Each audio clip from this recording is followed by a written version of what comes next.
It's time for the monthly look at what's happening in San Antonio real estate, where each month we break down the latest numbers so you can stay informed and make smart, confident decisions. And I'm joined by my trusted lending partner, Jen Bailey with Legacy Mutual Mortgage, so you can get expert insight on real estate and finance.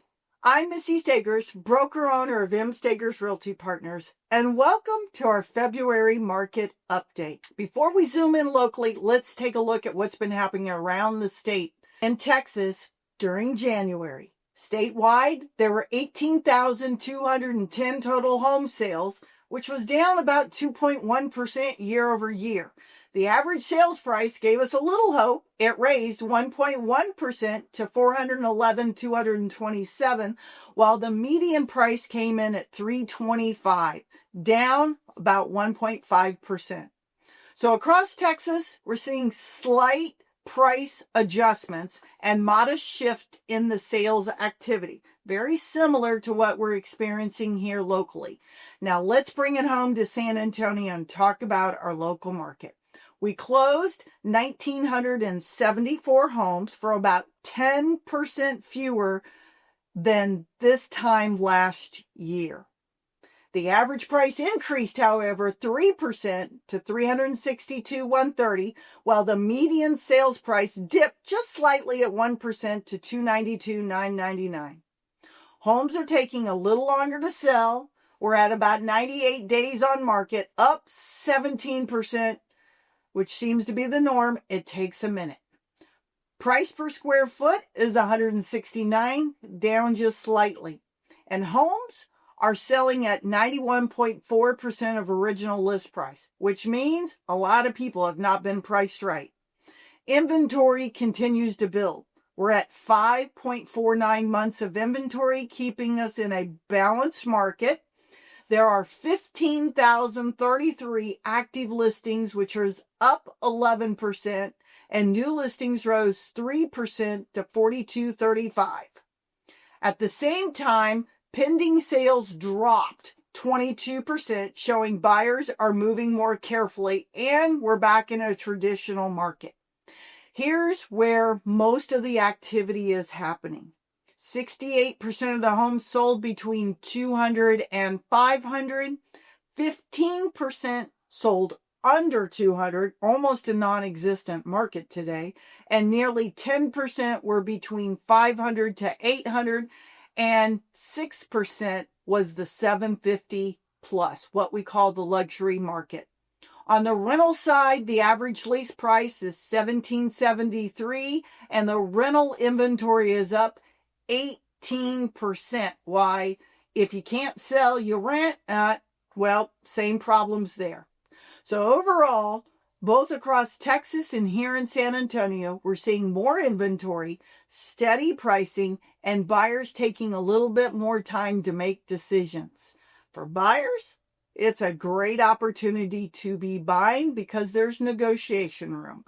For sellers, we said this earlier, too many people are overpriced, so pricing it strategically and presenting your home to the best of its ability is what truly matters.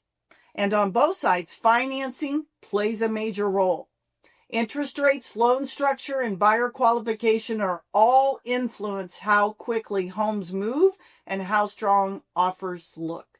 So with that, we're going to let Jen take it away. She's going to let you know what's going on the lending side and answer all of those questions. Hi, I'm Jen Bailey with the Unity Group of Legacy Mutual Mortgage, and let's talk about your mortgage market update. So right now, conventional loans are sitting at around 6.05% for rates, and FHA and VA roughly around 5.65%. Now, mortgage bonds are higher with a cooler than expected CPI, Consumer Price Index inflation report. Also, there was a very strong 30-year auction, as was expected, but after the market clearly did not believe the BLS jobs numbers, so rates have responded very favorably. The CPI for January showed that headline inflation came in at 0.2%, which was cooler than estimates. And when you annualize that figure, it's exactly 2%. Now, year over year, inflation fell from 2.7 to 2.4, which is a very nice drop and beneath the estimates of 2.5%. The most important core reading rose 0.3% in January, but that was in line with estimates. And year over year, core inflation declined from 2.6 to 2.5, which the bond market liked. Now, there were not very many signs of tariff inflation within the report, which means a lot of the pass-through may be behind us, which is good. Looking ahead to the next few weeks, the most likely scenario is continued stability with a slightly downward bias. Meaning we're not seeing any signs of a sharp rate drop, but the trend is gradually improving, which is really good. Especially if inflation keeps easing and the Fed Reserve moves closer to policy easing later this year.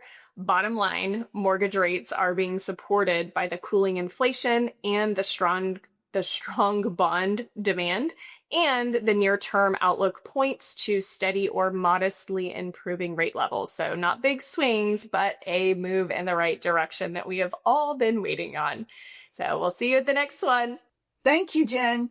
Just another reminder that staying informed makes the difference in today's market. Whether you're buying, selling, or simply watching the trends, knowledge leads to confident decisions. In a balanced market like this, opportunity is there, but strategy definitely matters. And having the right guidance can make all the difference. We're here to help. For your personalized market evaluations to thoughtful planning that positions you for success, whether you're buying or selling. I'm Missy Stagers, and this has been your February Market Update.